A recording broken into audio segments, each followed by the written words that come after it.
fan, is me, Vivid Ask Him Gamer, and today we are reacting to I Stole Someone's Boyfriend, and I guess it's her because it says, "Bring him back, you little witch!" Okay, he's already there, so, okay. But before we start, please subscribe to my channel, like all my videos, and turn on those post notification bells.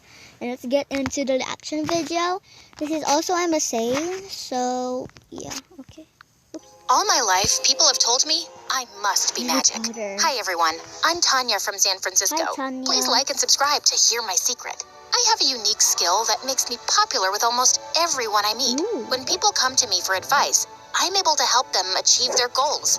Making the varsity soccer team, asking out their crush, acing a big test. What? Somehow, I was always able to get them what they wanted. In truth, there was no magic to it. I was a good listener and tried to give the best advice I could. It always just seemed to work out. Okay. Eventually, it gave me this reputation for being a miracle worker. My friend Elaine thought I should be paid for it. You really should be charging for this. I like helping people. Hey, nothing wrong with getting paid for doing what you like. By the way, my boyfriend loved the birthday gift you suggested. And we're going to the restaurant you recommended later. Try the chocolate cake. Ironically, my own life was kind of a mess. My grades were good, but not great since I was so caught up with everyone else's problems. I didn't have a boyfriend, and in general, my future seemed both uncertain and scary. Not to mention, I had the most embarrassing dad in the world. A few years back, my dad fell in a manhole on the sidewalk and sued the city. He won so much money in the lawsuit that he quit his job in big tech. Now all he does is sit on the couch and watch YouTube videos. You gotta see this video, honey. A baby panda sneezes and scares its mom. I have school, Dad. You have fun, though. So, that was my home life. As helpful as I was to most people, I just couldn't seem to work the same magic for me or my dad. I don't think he even wanted me to be honest. He ignored every job posting I showed him and never left the house, no matter how hard I tried. It scared me to think that I might turn out like him someday. But I always felt better when I helped someone. At school, this really agitated girl stomped up to me in the hall. I talked to my mom about spending the summer in France, and she said no. I knew I should have asked my dad instead. Everyone says your advice is foolproof. Did you give me bad advice on purpose? What? No, of course not. I would never do something like that. Maybe you misunderstood what I told you? I did exactly what you said, word for word, and it blew up in my face. You're a fraud. I was stunned. This had never happened before. I tried to remember what my advice had been, but so many people came to me for help that the details were hazy. Shake it off, Tanya. It was upsetting, but just that morning, 3 people had approached me and said I was a lifesaver. This had to be a weird freak accident. It wouldn't happen again, right? But then later that night, Elaine called me crying. She and her boyfriend Joe had gone to the restaurant I recommended, but the server insulted Joe and they got into a fight. Joe almost got arrested. Why would you tell us to go to that place? The server was a criminal. Maybe he was new. The service was great last time I went. You ruined Joe's birthday. I don't have a crystal ball, you know. I'm a human being. I make mistakes like anyone else. Maybe your boyfriend shouldn't have punched out the waiter. Whatever, Tanya. Keep your advice to yourself from now on. Did you at least try the chocolate cake? I did. It was dry. What was going on? Had I lost my touch? If I couldn't help people anymore, then what was I gonna do? I guess I could try fixing my own life. That night, I dreamed that everyone who ever came to me for advice confronted me and accused me of ruining their lives. No matter where I turned, I couldn't escape. When I woke up, I knew something needed to change. If people only cared about me when I was solving their problems, maybe they didn't really care about me at all. You know what? Fine. You can all solve your own problems from now on. At school, I turned away anyone who asked for something. I didn't like saying no, but it got easier after a few times. During gym class, we were playing dodgeball when a boy approached me. Hey, you're Tanya, right? I'm Matt. I heard you're a miracle worker. I'm retired. Could you make an exception? I'm trying to get my ex to take me back, and you're the only one who can help. Trust me, you don't want my help. What if we help each other? Like a trade. There's gotta be something you want too. That was different. Not many people ever offered anything in return.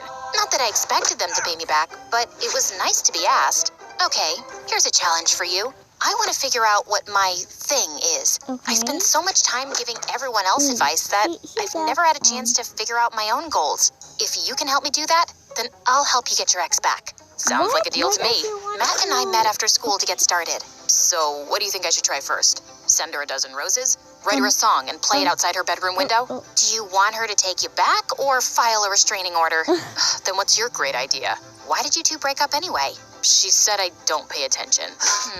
I have some thoughts, yeah, okay. but before I tell you, we're focusing on my thing first. Did you come up with any ideas? All I did was smile. Uh-oh, what was I getting myself into? Turns out, Matt had a whole day planned out for us. We explored cool architecture in the city like the Golden Gate Bridge, baked sourdough bread, volunteered at a local animal shelter, and even visited Alcatraz to see what a real prison was like. Matt was patient and a great guide throughout all our adventures.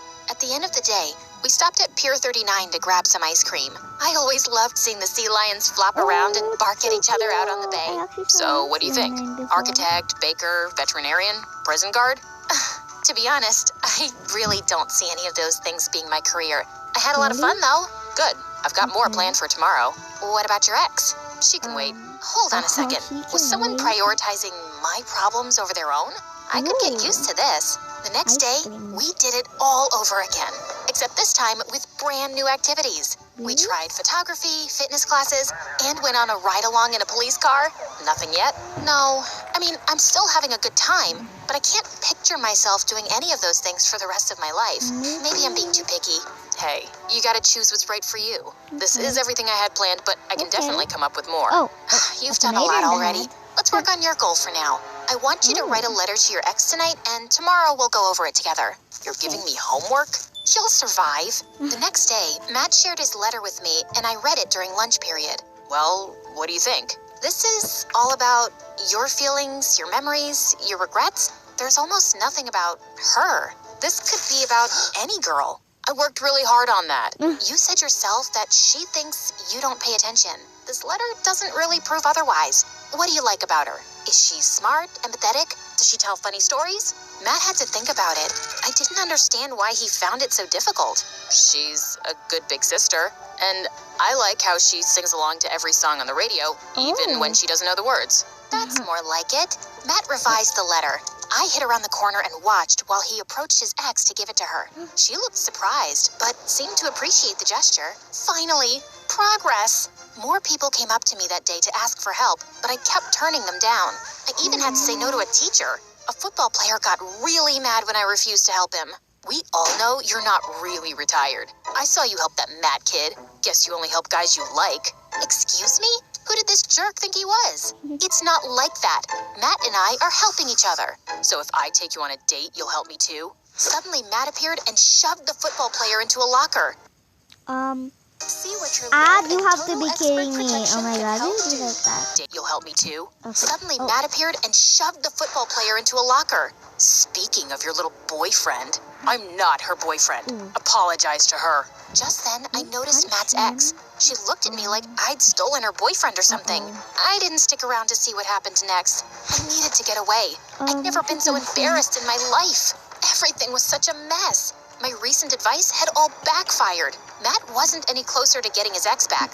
I was fighting with my best friend, and I still had no clue what I wanted to do with my life. When I got home, my dad was snoring on the couch. For all I knew, he hadn't left that spot all day. Baby Shark? Okay, Before, I could at least feel proud about how many people I'd helped. Now, I didn't even have that. The next day at school, I decided to tell Matt our deal was off. What? But what about our plan? You're gonna let some jerk football player push you around? That's easy for you to say. You're not the one who's being treated like an outcast just for saying no to people. And our plan isn't working anyway. I haven't figured out my future, and you haven't gotten your girlfriend back. I don't care about getting her back. For a second, I almost thought I heard him wrong. Then what's the point of everything we've been doing? I cared at first. I really did miss her, but I realized we broke up for a reason. If you want the truth, I'm having fun, and I want to keep spending time with you. I felt so confused. This was too much all at once. Then maybe just ask to hang out like a normal person. I thought you were helping me figure out my future. Tanya, why are you so obsessed with your future? We're in high school. You don't have to figure it all out right now. My dad threw away a great career, and now he's a slug. People need a purpose. All I could think about the rest of the day was escaping. We had a big assembly that afternoon, and I was considering skipping it and locking myself in my room. But why should I have to leave? They're the one acting like jerks. So in the middle of the assembly, I did something kinda crazy. I stole the mic. Almost every single one of you has come to me for advice. Did I ever say no before? Did I ever ask for anything in return? No. I did my best to help you all because I wanted you to be happy. But the second something goes wrong, or I decide to take some time for myself, what do? You turn on me, talk behind my back, blame me for your problems. Now I know I was just being used.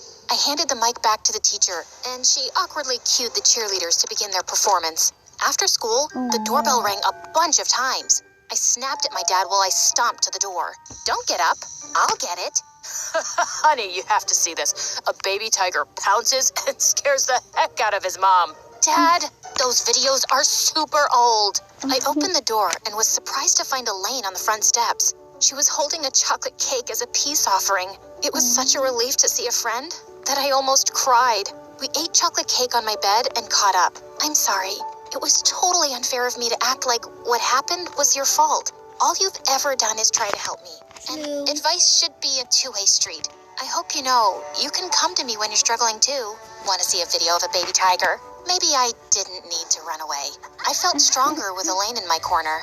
The next day, the football player came up to me again. I tried going around, but he wouldn't let me. Hey, it wasn't cool of me to say those things to you. I'm really sorry. I have to admit, I didn't expect an apology from him. When I got to my locker, something even more surprising happened. It was filled with flowers and about 100 thank you cards. All day, students surprised me with gifts, cards, or sometimes just a hug. I guess my big speech at the assembly had gotten through to people. After school, Matt found me on the bleachers reading some of my cards. You okay? It hasn't been easy lately, but yeah, I'll be okay. I never set out to trick you, you know. When I first asked for help, I thought I wanted my ex back. You helped me realize that we weren't right for each other. You helped me realize something too. I did? What? That it's okay if I don't have it all figured out. It has to happen naturally. And maybe my dad will never go back to work, but I'm not him. I know I'll find my purpose someday. So I guess we did help each other. I guess so. Maybe we could hang out sometime? Like normal people, instead of as part of some deal? I'd like that. Things got a lot better after that. And I realized something else. That no one can give perfect advice 100% of the time. But that doesn't mean I should stop trying. I liked helping people. I was going to keep doing it, even if sometimes I failed. The people who mattered most to me would be in my corner no matter what. And the times when someone told me I'd made a difference in their lives, no matter how small, made it all worth it. Wow. Oh my god. Okay, SK fans, this is another video. I hope you like it. Please subscribe and turn on those post notification bells and hit that like button if you want me to react into more MSA videos. Bye-bye!